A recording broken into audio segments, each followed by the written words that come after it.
Om Namah Shri Yatirajaya Vivekananda Sudaye Satchit Sukha Sarupaya Swami Netapaharine. At the outset, I would like to heartily welcome all the dignitaries present here and my very dear young friends, students, youth, their parents, teachers, principals, all of them, and also my dear brother Swami Sarvasthananji, the Adhyaksha of Ramakrishna Ashram Rajkot, who has arrived just a few minutes back. We heartily welcome all of you to this function. As you know, 150th birth anniversary of Swami Vivekananda is being celebrated all over the world.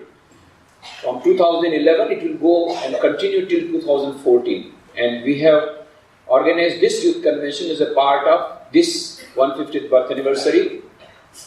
We are eagerly awaiting the visit of Dr. APJ Abdul Kalam, who would be here with us for the concluding session as the chief guest. Our program would be like this, that just now we had beautiful songs and cultural program from Vivekananda Youth Study Circle and also from Bharati Vidya Bhavan students. Now we will have some discussion about Swami Vivekananda. You have given so many beautiful questions. Some of the questions will be replied by us, myself and Swami Sarvasthananji. We are also waiting for Sri Ajay Umar, the senior editor of the Times of India. He has been held up in Ahmedabad for some important cause, but we are expecting him any moment. This will be the first session, and after 5 o'clock, at 5 o'clock we will have a break. And then we will all request you to come back before 5:50. Why? Because we are expecting Dr. Kalam between 5:50 to 5:30 anytime. And then Dr. Kalam will be with us for about an hour. We will reply to your questions. Many questions you have given. Even if now you have got some more questions, you can ask these questions, submit to our volunteers. We will scan through those questions and then we will select a few questions so that the quality of the questions is very good. Afterwards, we will make it open also. Anybody can ask any question, but why we are giving this opportunity now is that we would like not to have repetition of questions. So we are collecting all the questions and then we will announce before 5 o'clock who are the persons who are going to ask questions. So at that time we will not announce. Dr. Kalam's presence we will not announce. We will only announce those who want to ask questions, but it is understanding between you and me that only those persons will come here, and a group of 10 or 12 persons, and then you will be given mic and then you will ask the questions during the question answer session. For the time being, we are not going to discuss about Swami Vivekananda and his message for the youth and also about the other things. Before that, I would request Swami Atmadipananji, the Assistant Secretary of Ramakrishna Mission Vivekananda Vadodara, to heartily welcome Swami Sarvasthananji, Adhyaksha of Ramakrishna Ashram Rajkot, with a bouquet of flowers.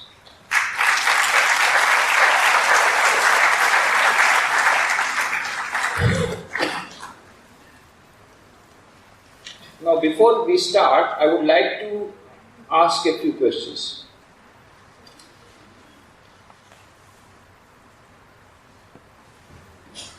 How many? First of all, which language should I speak? English, Hindi, or Gujarati? Okay, I do not know. It is a confused voice. Anyway, we will have voting. It's a democratic country, na? So we will have voting. So you will have only one vote at a time. Huh? Don't give twice, 2 or 3 times. You have to give only once. I will ask questions.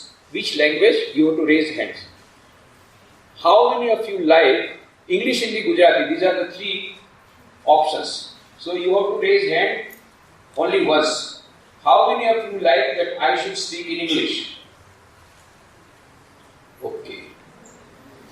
कितने लोग चाहते हैं कि मैं हिंदी में व्याख्यान दूं? धीरे-धीरे मुझे है और कितना लोगों की इच्छा है कि मैं गुजराती में बोलूं? તમે લોકો 3 વાર વોટ કર્યો છે ભાઈ. 2 વાર હોય તો ઠીક, 3 વાર બધા તમે બધા હાથ ઊંચા કરો. Anyway, now I go the reverse way. I go the reverse way. How many of you will have difficulty if I speak in Gujarati? Please raise your hand. How many of you will have difficulty, genuine difficulty, if I speak in Gujarati? Okay, there are few. Okay.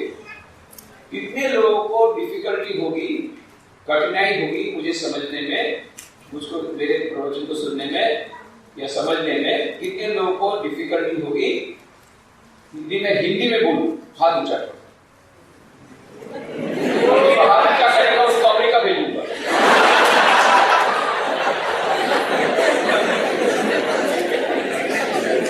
तो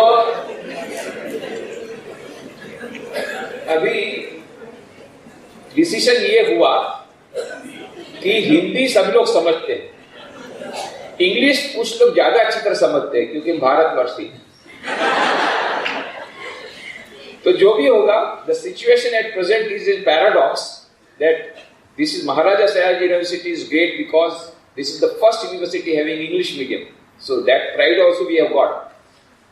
So we are proud that we are able to speak English, and it is because we are, mind you, it is because today India is becoming a superpower, and in many areas we are ahead of China because of one single reason. In one field, India is still excelling, and that is the language English, because of which China is falling behind.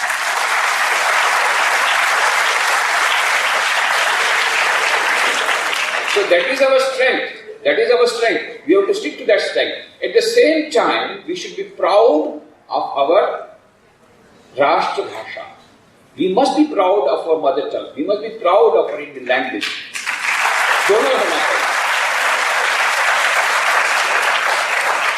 तो English भी सीखना है और हिंदी भी सीखना है, और हिंदी में हम लोग बात ज्यादा करेंगे। अभी कुछ लोगों ने गुजराती कहा, कुछ लोगों ने इंग्लिश कहा, तो हम लोग ऐसा काम करेंगे, आज खिचड़ी आपको बताएंगे, खिचड़ी भाषा है। हमारे रामकृष्ण मिशन में, आप लोगों को मालूम है रामकृष्ण मिशन, आप लोग नहीं आए होंगे तो जरूर आना। दिलाराम बंगलो सर्किट हाउस के सामने है, रेलवे स्टेशन के पास में। रामकृष्ण मिशन का एक ब्रांच सेंटर भी बन गया। 18 अप्रैल 2005 को गुजरात सरकार ने वह ऐतिहासिक दिलाराम बंगलो रामकृष्ण मिशन को सौंप दिया ताकि वहां पर स्मृति मंदिर बनाया जा सके। और क्यों? क्योंकि स्वामी विवेकानंद स्वयं वहां पर रहे थे। He himself stayed, Swami Vivekananda. In 1892, 1892 में तत्कालीन दीवान मणिभाई जसभाई के अतिथि के रूप में स्वामी विवेकानंद उसी दिलाराम बंगलो में रहे थे। इसलिए हमने गुजरात सरकार को कहा कि आप हमको ये बंगला दे दीजिए तो हम इसको स्मृति मंदिर बनाएंगे। तो 18 अप्रैल 2005 को बंगला मिला। तब से वह बड़ौदा में रामकृष्ण मिशन का ऑफिशियल ब्रांच सेंटर शुरू हो गया। आप जैसे जानते हैं रामकृष्ण मठ मिशन की स्थापना स्वामी विवेकानंद ने की थी 1897 में, 1897 में। क्यों? उनके गुरु ने कहा था शिव ज्ञान से जीव सेवा। यह जो आदर्श उन्होंने रखा था उसको मूर्त स्वरूप देने के लिए स्वामी विवेकानंद ने रामकृष्ण मिशन की स्थापना की। उसके 173 ब्रांच सेंटर्स हैं, 173 ब्रांच सेंटर्स है सारे विश्व में। 40 विदेश में है, बाकी भारत में है। उसमें से 4 गुजरात में है, राजकोट, लिमडी, पोरबंदर, और चौथा प्रारंभ हुआ है बड़ौदा 18 अप्रैल 2005 को। उसके अलावा 1000 सेंटर ऐसे जिनका संचालन हम लोग नहीं करते, हमारे भक्त मित्र करते हैं, जैसे गांधीनगर, अहमदाबाद, सूरत, भावनगर, जूनागढ़ वगैरह। उनका ये ऐसे जो 1000 से अधिक सेंटर हैं पूरे भारतवर्ष में, जो कि अनौपचारिक केंद्र हमारे गृहस्थ भक्त उसको चलाते हैं। तो जो भी होगा, ये पूरे रामकृष्ण मठ मिशन की बहुत सारी एक्टिविटीज है। हमारे 14 इंडोर हॉस्पिटल है जिसमें करीब 1 करोड़ पेशेंट्स को, दर्दियों को निःशुल्क हम लोग सेवा देते हैं। ये रोगी नारायण की सेवा करते हैं, दरिद्र नारायण की सेवा के लिए बड़े बड़े रूरल ट्राइबल डेवलपमेंट प्रोजेक्ट्स हैं। 6000 एजुकेशनल इंस्टीट्यूशन है जहां पर 6 लाख विद्यार्थी पढ़ते हैं। वैल्यू एजुकेशन के लिए बहुत सारी संस्थाएं हैं, बहुत प्रकार के कल्चरल स्पिरिचुअल एक्टिविटीज है। और खास तो डिजास्टर मैनेजमेंट, जहां जब जब कोई डिजास्टर आती है, आपत्ति आती है, तुरंत हम लोग रिलीफ वर्क करते हैं। ऐसी बहुत सारी प्रवृत्तियां हैं। उसमें से ये तो बड़ौदा सेंटर में भी लगभग सभी प्रकार की प्रवृत्तियां हैं। मोबाइल मेडिकल यूनिट है, लाइब्रेरी है, और वीडियो लाइब्रेरी भी शुरू कर दी गई है। आप लोग वीडियो DVD ले जा सकते हैं घर में। बुक स्टॉल है, मेडिटेशन हॉल है, जिस जगह पर स्वामी विवेकानंद रहे थे उसको हमने मेडिटेशन हॉल बनाया है। स्लम डेवलपमेंट प्रोजेक्ट है, ऐसे बहुत प्रकार की प्रवृत्तियां हैं। तो हमारे यहाँ रामकृष्ण मिशन बड़ौदा में कुछ लोग ऐसे हैं जो प्रतिदिन आते हैं, डेली पैसेंजर। रोज शाम को प्रार्थना होती है 6:30 बजे, प्रार्थना करने ध्यान करने के लिए रोज आते हैं।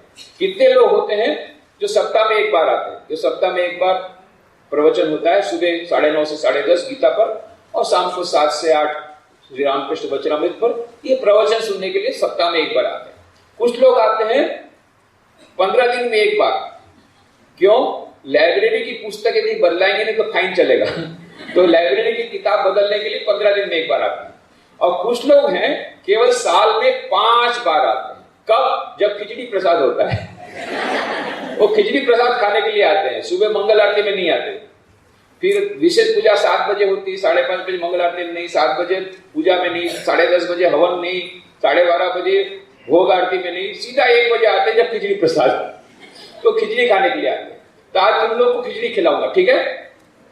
पर ये खाने की खिचड़ी नहीं, ये लैंग्वेज की खिचड़ी, भाषा की खिचड़ी, Hindi mixed with English and Gujarati. Is that okay? ठीक है, ये खिचड़ी भाषा। तो सबसे पहले तो अभी आप लोग डॉक्टर कलाम को सुनने के लिए आए हैं, मुझे पता है। तो सबसे पहले डॉक्टर कलाम की कुछ बातें बताओ कि हमने डॉक्टर कलाम को क्यों बुलाया। तो डॉक्टर कलाम से हमारी बहुत पुरानी दोस्ती है। रामकृष्ण मिशन के कई सेंटर में वो आए हैं, रामकृष्ण मिशन के साथ उनका बहुत गहरा संबंध है। और खास करके रामकृष्ण मिशन के जो प्रवृत्तियों के साथ वो जुड़े हुए हैं बहुत वर्षों से, खास करके युवक लोगों के लिए जो हम लोग यूथ कन्वेंशन करते हैं उसमें उनको बुलाते इसलिए क्योंकि वो भी युवकों को प्यार करते हैं। स्वामी विवेकानंद युवकों से प्यार करते थे। स्वामी विवेकानंद कहते थे my faith is in the younger generation. ये भी युवकों को प्यार करते, युवकों से मिलते हैं। और दूसरा, वो भारत को प्यार करते हैं। स्वामी विवेकानंद कहते थे लव इंडिया, ये उनका संदेश था। मिस मैकलाउड ने एक बार पूछा स्वामी विवेकानंद को, मिस मैकलाउड स्वामी विवेकानंद की अमेरिकन शिष्या थी, तो उन्होंने एक बार पूछा Swami ji how can I serve you, मैं कैसे आपकी सेवा कर सकती हूँ? स्वामी जी ने कहा लव इंडिया, भारत को प्यार करो, ये स्वामी जी ने कहा था। तो स्वामी जी चाहते थे, देशभक्ति के बारे में स्वामी विवेकानंद की बातें आप लोग को मालूम ही है, तो ये भी भारत को प्यार करते हैं। तो डॉक्टर कलाम के सबसे पहले मैं जब यहाँ पर, अभी तो 2006 से हम लोग का ट्रांसपोर्ट होता रहता है, इतने सारे सेंटर है ना, अभी मैं यहाँ पर हूँ। उसके पहले 8 साल में, अभी यहाँ पर 2005 से हूँ, उसके पहले 8 साल पोरबंदर था। पोरबंदर में भी भोजेश्वर बंगलो है जहाँ पर स्वामी विवेकानंद रहे थे, उसको स्मृति बंदर बनाने के लिए हम लोगों ने वहाँ आश्रम बनाया, वहाँ मैं 8 साल था। उसके पहले 10 साल राजकोट में था। श्री रामकृष्ण ज्योत गुजराती मंथली का मैं एडिटिंग करता था, अभी ये सर्वस्थानंद जी महाराज एडिटिंग करते हैं, उसके पहले मैं करता था। उसके पहले मैं रांची में था, झारखंड में, उस समय बिहार में था, अभी झारखंड हो गया, वहां 10 साल था। ऐसे हम लोग का ट्रांसफर होते रहता। तो जब मैं पोरबंदर में था उस समय सारे देश में जाता था, युवक लोगों से बातें करता था। मैंने 1000 से ज्यादा युवा शिविर की, व्यक्तित्व विकास की शिविर, टोटल पर्सनालिटी डेवलपमेंट, ये सब शिविरें की। तो उसमें मैं कहता था स्वामी विवेकानंद के बारे में कि स्वामी विवेकानंद का संदेश आज कितना प्रासंगिक है। और स्वामी विवेकानंद ने, वो तो भविष्यवेता नहीं थे, युग दृष्टा थे। उन्होंने कहा था India will become so great that its past glory will fade into insignificance. Bharat इतना महान बनेगा कि इसकी प्राचीन महिमा म्लान हो जाएगी। ये सब मैं जब कहता था, युवक लोग कहते हैं क्या बात करते हैं, अभी की परिस्थिति देखती है हमको तो लगता नहीं है कि भारत इतना महान बनेगा। देखिए ना कितना भ्रष्टाचार है, चारों ओर भ्रष्टाचार, और कितने इस प्रकार के रोज नए नए, पहले तो 10,000 करोड़ रुपए का घास चारा वहां से प्रारंभ हुआ, फिर 1,86,000 करोड़ रुपया, अभी पता नहीं नेक्स्ट फिगर क्या होगा। ऐसा होता ही जा रहा है सब, कितने प्रकार के, और आप बोलते भारत महान होगा, इस प्रकार से मुझे कहते थे। तब मैंने आज से लगभग 10 साल पहले जब पहली बार जब डॉक्टर कलाम की किताब निकली, India 2020 a vision of the new millennium, ये पुस्तक जब पढ़ी तो उसमें उन्होंने स्टैटिस्टिक्स दिए थे किस प्रकार से साइंस, टेक्नोलॉजी, इस सभी क्षेत्र में भारत महान बढ़ रहा है। इंफॉर्मेशन टेक्नोलॉजी, जेनेटिक इंजीनियरिंग, ये सब उन्होंने फिगर्स दिए थे और पूरा प्लान प्रोग्राम दिया था 2020 तक में, how India can become a developed country, विकसित भारत कैसे बन सकता है, उसका पूरा ब्लूप्रिंट दिया था। तब मैं ये फैक्ट मेरे लिए बहुत सहज हो गया। देखो, केवल स्वामी विवेकानंद कहते थे इंडिया भारत बनेगा, ऐसा नहीं, ये बड़े साइंटिस्ट भी फैक्ट्स एंड फिगर्स के साथ बोल रहे हैं नहीं भारत महान बनेगा। तो ये मेरे लिए अच्छा हुआ तो मैं उनको कोट करता था। फिर मैंने कहा, आप लोगों को मालूम है 26 जनवरी 2001 को भूकंप आया था, तो जैसा कि रामकृष्ण मिशन की प्रथा है, पहले दिन से हम लोग राहत कार्य प्रारंभ कर देते हैं। तो और हम लोग तो बाबा जी लोग हैं, हमारा काम क्या है मालूम है? मेन बिजनेस भीख मांगना। ये हमारा मेन बिजनेस है। तो हम लोगों ने पहले दिन से भीख मांगना शुरू कर दिया। हमारे जितने अमेरिका के, बंबई के, सब जगह डिवोटी सबको बोला बहुत बड़ा भूकंप आया है, बहुत बड़ा काम करना पड़ेगा। तो हम लोगों ने भीख मांगना शुरू किया, 20 करोड़ रुपए इकट्ठे किए और 20 करोड़ रुपए से हम लोगों ने 81 स्कूल बिल्डिंग बनाई, 81 school building, government school building, और 6 कॉलोनीज बनाई। उसमें से जो 37 स्कूलें हम लोगों ने पोरबंदर में बनाई, पोरबंदर जिले में, जो कि खराब हो गई। वो 37 स्कूलें हमने जो पोरबंदर बनाई, उसमें से एक स्कूल का उद्घाटन करने के लिए डॉक्टर कलाम को हमने लिखा। उस समय वो राष्ट्रपति नहीं थे, भारत रत्न थे और उन्होंने रिटायरमेंट लिया था। तो हमने कहा कि अभी वो रिटायरमेंट ले लिया है, युवकों को मिलने का, यहाँ हम लोग बहुत सारे युवकों को बुलाएंगे, आप आइए। तो पहले तो उन्होंने कहा कि स्वामी जी मैं ट्राई करूंगा। फिर उसके बाद में मैंने सुना कि वो राजकोट आने वाले हैं क्राइस्ट कॉलेज के फंक्शन में 25 दिसंबर 2001 को। तो मैं राजकोट गया। राजकोट जाकर के मैंने मैसेज भेजा, संदेश भेजा कि मैं आपसे मिलना चाहता हूं, उनको निमंत्रण देने के लिए। तो कहाँ मिलूं, एयरपोर्ट में मिलूं या आप जहां ठहरे वहां मिले? तो उन्होंने कहा स्वामी जी, उन्होंने मैसेज भिजवाया, स्वामी जी आप सन्यासी हैं, मुझे आपके पास आना चाहिए, मैं आपके आश्रम में आऊंगा। इतनी ह्यूमिलिटी है, इतनी नम्रता है। और उनका बहुत व्यस्त कार्यक्रम था, उनको शाम की फ्लाइट से जाना था, फिर भी कार्यक्रम समाप्त करके फ्लाइट में जाते थे। बीच में आए रामकृष्ण आश्रम राजकोट में, आकर के बाद में उनको एग्जीबिशन बताया। तो उन्होंने प्रश्न पूछा मुझे, Swami ji they are telling you can't become a monk because you are not married, is it not? Swami ji can I not become a monk? Swami ji वो लोग बोलते हैं कि आप सन्यासी नहीं बन सकते क्योंकि आपने शादी नहीं की, तो सन्यासी कैसे बनेंगे?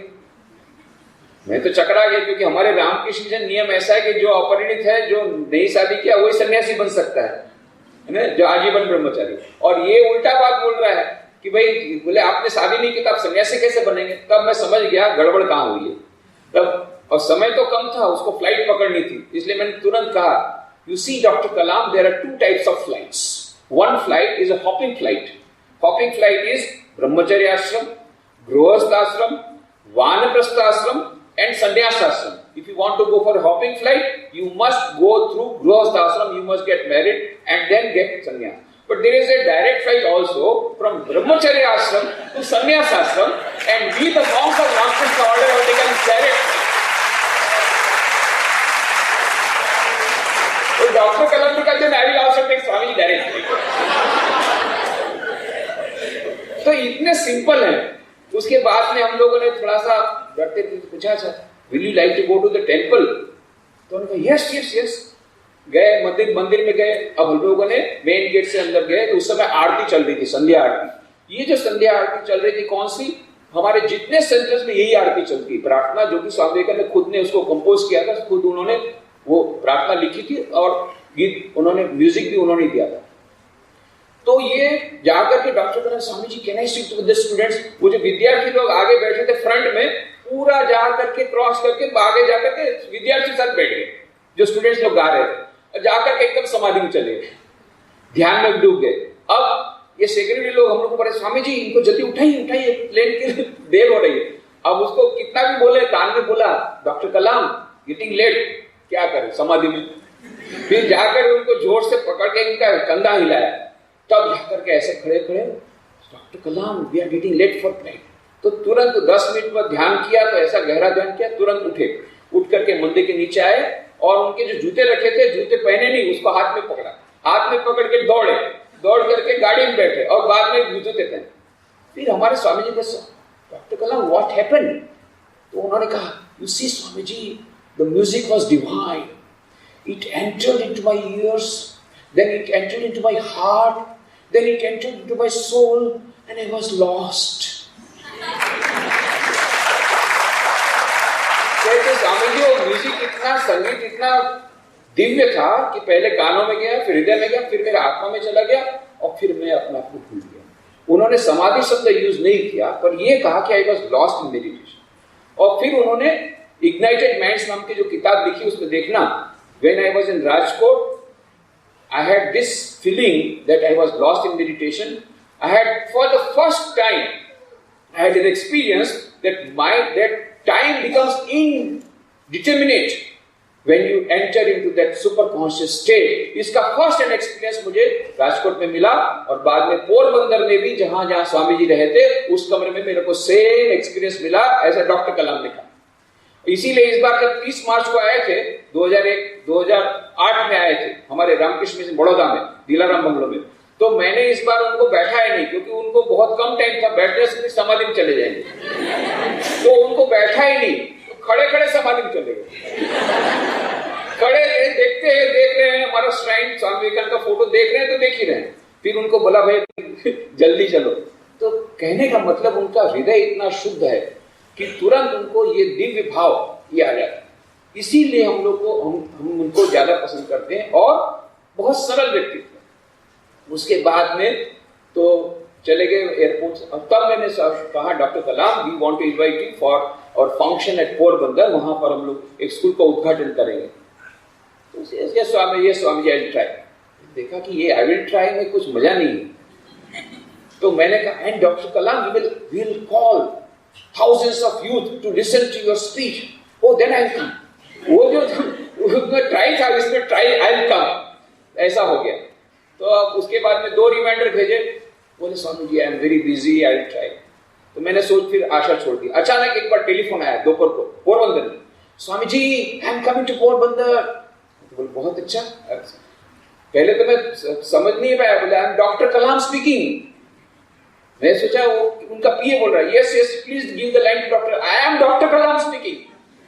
खुद उनको फोन किया, फोन करके बोले कि मैं आ रहा हूँ पोरबंदर, प्रासला में एक शिविर है, वहां से 100 किलोमीटर है, तो मैं पोरबंदर में एयरपोर्ट पे आऊंगा, फिर वहां से प्रासला जाऊंगा, तो बीच में आधे घंटे का गैप है, तो वहां आश्रम जाऊंगा, ओनली हाफ एन आवर। बोला ठीक है, हाफ एन आवर पर आइए जरूर, आपने प्रॉमिस दिया था।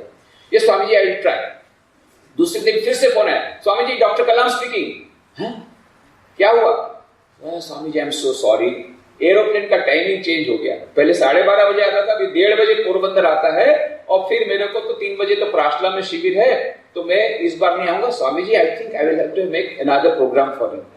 मैंने कहा डॉक्टर कलाम, इसके बीच में हम लोगों ने सबको बुलाया, तो सबको बोल दिया, तो युवक लोग नाच रहे हैं, अब उन लोगों को तो बहुत निराशा हो जाएगी। Is there no way you can come? तो उन्होंने पूछा is there any other flight? Swami ji दूसरी कोई फ्लाइट है? मैंने कहा no, only 1 flight from Bombay to Porbandar. फिर ट्यूबलाइट हुई, अचानक tube light, yes but there is a morning flight from Bombay to Rajkot in the morning, so we can take care of your journey from Rajkot to Porbandar by car, only 3 hours, and then you can have function and then you can go to Prasna. Okay Swami ji, let me think over. तीसरे दिन फिर उसका सामने से doctor Kalam ने कहा, स्वामी जी I am coming, I will come at 12:30, at 1:30, and then, in the morning at Rajkot, you take care of my journey. Previous night में आ गए, सुबह 8 बजे हम लोग राजकोट से निकले पोरबंदर के लिए बाई कार। रास्ते में स्वामी जी please tell something about Swami Vivekananda. फिर स्वामी विवेकानंद के बारे में बहुत घटनाएं बताई, फिर रामकृष्ण के बारे में बताई, शारदा जी के बारे में बताई, बहुत सारी बताई। और कब 3 घंटा पूरा हो गया पता नहीं पड़ा, गार चली गए अंदर। फिर जाकर के स्वामी विवेकानंद के कमरे में फिर ध्यान में निमग्न हो गए। फिर उनको उठाया कि वहां पर 3000 युवक राह देख रहे हैं हमारे स्कूल के उद्घाटन के कार्यक्रम के लिए। नाश्ता वास्ता करके जल्दी गए से वहां पर स्कूल का उद्घाटन किया। बहुत अच्छी स्पीच थी, वंडरफुल स्पीच। उसकी सीडी हमने बनाई है, बाद में आपको दे देंगे। उसमें से एक ही बात एक विद्यार्थी ने पूछा, प्रश्न पूछा, what is the source of your inspiration? आपके जीवन का ये जो आपका खुद का जो प्रेरणा का स्रोत क्या है? What is the source of your inspiration? तो डॉक्टर कलाम ने कहा, normally I do not leak out this secret, but here I will leak out this secret. यहां पे मैं बताऊंगा। फिर उन्होंने कहा, because this is the place where I can leak out my secret. फिर उन्होंने कहा, I was in 8th standard, मैं 8वीं कक्षा में था, and I was the monitor of my school. तो मेरे को प्रिंसिपल ने बुलाया, टुडे सबको जितने विद्यार्थियों को इकट्ठा करो, रात को 12 बजे सब लोग रनिंग कमेंट्री सुनेंगे रेडियो में। उस समय टीवी नहीं था, because 15 August 1947 India will become independent, उस समय रनिंग कमेंट्री सबको सुनाना है। तो उन्होंने कहा कि मैंने डॉक्टर कलाम, मैं मॉनिटर था, सब विद्यार्थियों को बुलाया, रेडियो के पास हम लोग बैठे और हम लोग को बहुत आनंद हुआ जब रनिंग कमेंट्री में बताया गया कि भारत के प्रथम प्रधानमंत्री पंडित जवाहरलाल नेहरू ने इस प्रकार से झंडा फहराया लाल किले पर। हम लोग बड़े खुश हुए, पर स्पीच हम लोग सुन नहीं पाए, हम लोग समझ नहीं पाए, क्योंकि हम लोग केवल तमिल जानते थे, हिंदी या इंग्लिश नहीं जानते थे, पर हमको आनंद। फिर डॉक्टर कलाम ने कहा, next day in the newspapers I saw 2 photographs. First photograph showing Pandit Jawaharlal Nehru hoisting the Indian flag for the Red Fort, and I was very happy to see that photograph. By the side was a second photograph, and that second photograph was my primary education, was my secondary education, was my college education, and was my life education. And what was that photograph? That photograph was showing when the whole country was rejoicing because of the independence of India. The one person who made maximum contribution for achieving that independence, who worked very hard, was not rejoicing. He was walking barefooted in the streets of Calcutta, wiping the tears of the people who had been affected by Nawafale riots, Mahatma Gandhi. And then Dr. Kalam said, they changed my life. I could understand what is the nobility of leadership. What is a true leader? A true leader is in front. When for sacrificing, he is number 1. For receiving the award, he is last. Mahatma Gandhi could have become the first prime minister. No, he did not accept any power position. For sacrificing, he was in front. For getting the reward, he was last. Unlike the modern leaders, for getting power position, first. And for sacrificing, last. That is the nobility of leadership. Dr. Kalam said, I was very much influenced by the life of Mahatma Gandhi, and that is why I have come to Porbandar. That is what he said at that time. The birthplace of Mahatma Gandhi. और फिर जब function खत्म हुआ, 3000 युवकों को प्रश्नों के उत्तर दिए, तुरंत वहां से चले गए महात्मा गांधी जन्म स्थान कीर्ति मंदिर में। उन्होंने सम्मान वहां पर माथा झुकाया, वहां पर गए, देखा, फिर आए हमारे आश्रम में आकर के लंच लिया, लंच करके निकल गए प्रार्थना के लिए। अब ऐसा हुआ, just a coincidence, that day in the evening from Prarthana he went to Rajkot to take a flight back to Bombay on to Madras. That time he was the professor of Anna University. तो उनको मद्रास जाना था, तो उन्होंने प्रार्थना से गए राजकोट, प्रार्थना से गए राजकोट, वहां पर प्रार्थना से गए पहले राजकोट बाई कार, और फिर राजकोट से फ्लाइट लेना था बम्बई के लिए, तो बम्बई से फ्लाइट लेंगे मद्रास के लिए। ऐसा संयोग हुआ, उस दिन मुझे भी जाना था, राजकोट से फ्लाइट लेनी थी बम्बई, और बम्बई से मुझे जाना था बनारस, उन लोगों की शताब्दी का उत्सव था। मेरे को एरोप्लेन में देख करके डॉक्टर कलाम आश्चर्य, Swami ji you are going with the same flight, I want to sit near you. एकदम छोटे बच्चे का, I want to sit, yes yes doctor Kalam I will come to you. No no Swami ji you are a monk, I should come to you. तब मैंने, मेरे बाजू में एक युवक था, मैंने कहा देखो भारत रत्न डॉक्टर कलाम मेरे बाजू में बैठा चाहते, तुम उनकी सीट में जाओ और उनको यहाँ बैठने दो। बोले मेरे को भी आपसे बात करनी, तेरे से बात ज्यादा होगी, बात में पहले इसको बैठने दे। वो जान पहचान था, जान पहचान हमारा ड्यूटी था। तो डॉक्टर कलाम उसकी जगह पर आए, फिर कहा Swami ji in the morning you told so many things about Swami Vivekananda, please tell something more. फिर मैंने उनको बताया किस प्रकार से स्वामी विवेकानंद ने पंडित जवाहरलाल नेहरू, महात्मा गांधी सबको इंस्पिरेशन दिया था, और एक साथ बातें बताई। और 55 मिनट में तो फ्लाइट पहुंच गया Bombay. Swami ji Bombay has come so quickly. I wanted to learn something more. Anyway, it is one of the greatest days of my life when I have learned so many things about great people. उसके बीच में मैं उनको एक प्रश्न पूछा था, doctor Kalam why are you so eager to learn about Swami Vivekananda? इतना beautiful उन्होंने आंसर दिया, what a beautiful answer. He said, Swami ji, I think Swami Vivekananda was a rare saint who converted religion into practical spirituality. धर्म को आध्यात्मिक व्यावहारिक स्वरूप दिया, धर्म को व्यावहारिक स्वरूप दिया। That is why I admire him. तो ये डॉक्टर कलाम, उस समय से हमारा नाता रिश्ता हुआ। फिर पोरबंदर में वो आए, और उस समय पोरबंदर में जो मीटिंग था, पब्लिक मीटिंग, उसमें हम लोगों ने कहा ये भारत रत्न नहीं है, ये विश्व रत्न है और बहुत महान बनेंगे, ऐसा मैंने कहा था। तो मुझे क्या पता था 4 महीने में प्रेसिडेंट बन जाएंगे। और सचमुच में 4 महीने में प्रेसिडेंट ऑफ इंडिया बन गए। और जब उनका नाम सेलेक्ट किया गया था, सबको मालूम था वो तो प्रेसिडेंट बन ही जाएंगे, इलेक्शन का ऐसा ही था। तो मैंने सोचा बाबा ये प्रेसिडेंट जब बनेंगे, राष्ट्रपति बनेंगे, फिर इनके साथ मिलना मुश्किल है, तो पहले उनको कांग्रेचुलेशन दे दो एडवांस में। तो मैंने टेलीफोन किया, बेचारे गेस्ट हाउस तक आए, अन्ना यूनिवर्सिटी के गेस्ट हाउस में फोन लेने के लिए। मैंने कहा doctor Kalam, I want to give you advance congratulation because once you go to the Rashtrapati Bhavan you will become inaccessible. तो उन्होंने अपने कैरेक्टर स्टाइल में कहा, not for you Swami ji, yesterday only I remembered you. How? Yesterday was the first big press conference and they asked you one question, what is your message for the nation? Or that time I told them I have to give the same message that I gave at Porbandar while talking to 3000 youths 4 months back. तो इसलिए then I remembered you. Or what was that message? फिर उन्होंने कहा, when you were giving vote of thanks, a young girl came to the dais. आज मत करना है ऐसा। ये सुनकर के बोले, उसने कहा हम भी करेंगे, सब अपने अपनी सीट पे रहना। तो वो लड़की क्या कर दी, वो सिक्योरिटी वाले को धोखा देकर के चढ़ गई ऊपर और डॉक्टर कलाम से कहा कि ऑटोग्राफ चाहिए। तो ऑटोग्राफ उन्होंने किया। देन उसने कहा आई वांट मैसेज।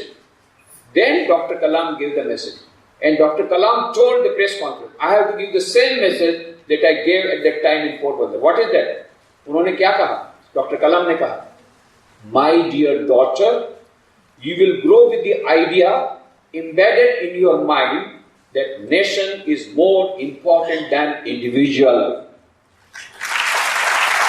हमेशा याद रखना कि देश का जो विकास वो हमारे व्यक्तिगत विकास से ज्यादा महान है। इस प्रकार से उन्होंने डॉक्टर कलाम ने उसको जो कहा था।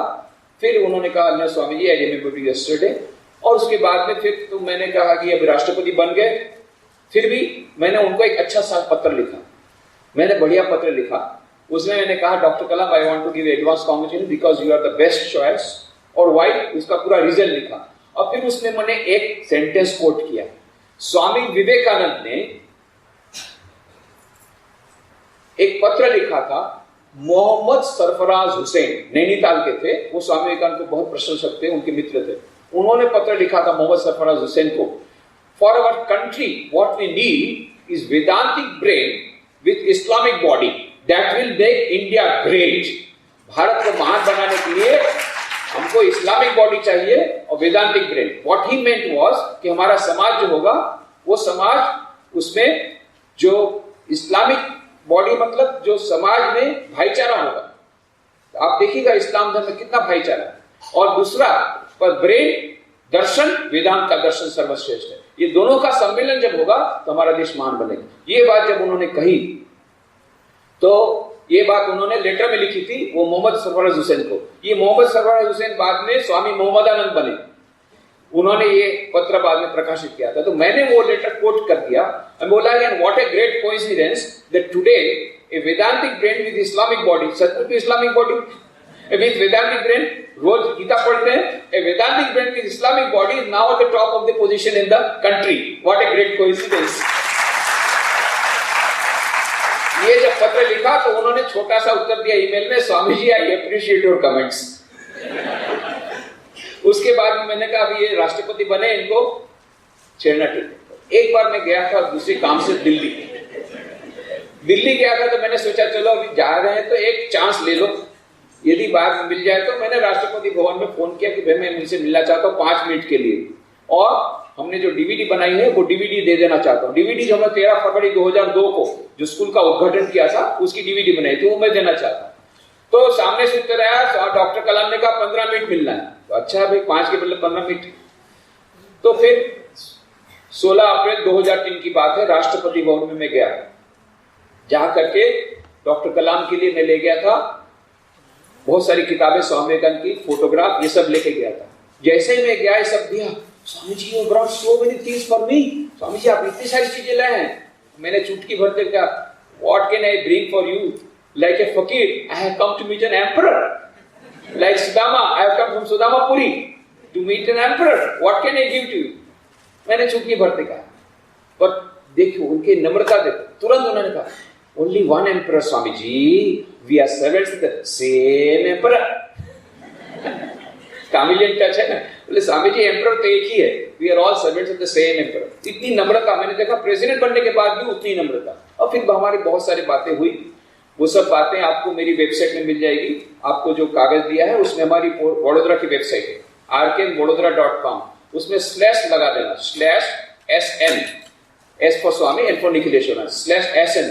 वो जाओगे तो वहां पर डॉक्टर कलाम के साथ मेरे जो इंटरेक्शन हुआ और ये सब जो बातें मैं बता रहा हूँ वहां पर दी हुई है। डॉक्टर कलाम की स्पीच भी दी हुई है जो उन्होंने वहां पर दी थी, पोरबंदर में 2 बार दी थी।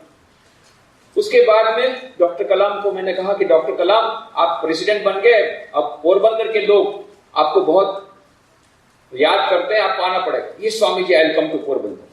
मैंने कहा कब? मैंने कहा 12 जनवरी का, ये स्वामी विवेकानंद का नेशनल यूथ डे है, स्वामी विवेकानंद का जन्मदिन, उस दिन आइए। तो 2004 को नहीं आ पाए, 2005 को नहीं आ पाए। फिर मैं 19 सितंबर को मैं उनको मिला 2005 को, फिर से राष्ट्रपति भवन में गया। जैसे मैं गया, Swami ji I am coming to Porbandar, 12 January I give you promise. और ठीक सचमुच में प्रॉमिस उन्होंने पालन किया। 12 जनवरी 2006 को स्वामी विवेकानंद के जन्मदिन he came to Porbandar, now as the president of India। पहले तो आए थे इसे, और 5000 युवकों को हमने किया था, इकट्ठा किया था। इस बात हमको वी आर वेरी सॉरी, कितने लोग बाहर हैं, आप लोग भाग्यशाली, आपको टिकट मिल गई, आप लोगों को जगह मिल गई, बाकी कई लोग बाहर हैं। कितने लोग बेचारे लोग नहीं आ पाए क्योंकि ये हॉल छोटा है। हम तो चाहते थे जैसा पोरबंदर में हमने बड़ा आयोजन किया था, 5000 लोगों को बुलाते, पर समय कम था, और दूसरा शाम के समय में ये मंडप में ठीक नहीं होता, सुबह का टाइम रहता। फिर से हम बुलाएंगे, बड़ा सम्मेलन बने। पर पोरबंदर में हम लोग ने 5000 युवकों का सम्मेलन बुलाया था 12 जनवरी 2006 को। जैसे ही वो हेलीकॉप्टर से उतरे, तुरंत कहा Swami ji I am keeping my promise and I am here in Porbandar on 12 January. मैंने कहा डॉक्टर कलाम थैंक यू। और फिर उन्होंने वहां पर Vivekananda institute of value education culture, Vivek, उसका उद्घाटन किया। और उद्घाटन करने के बाद उन्होंने 5000 युवकों को संबोधन किया। पहले उन्होंने कहा कि Swami today is a great day because is the birthday of Swami Vivekananda and he was not great of our nation only but he belong to the whole globe.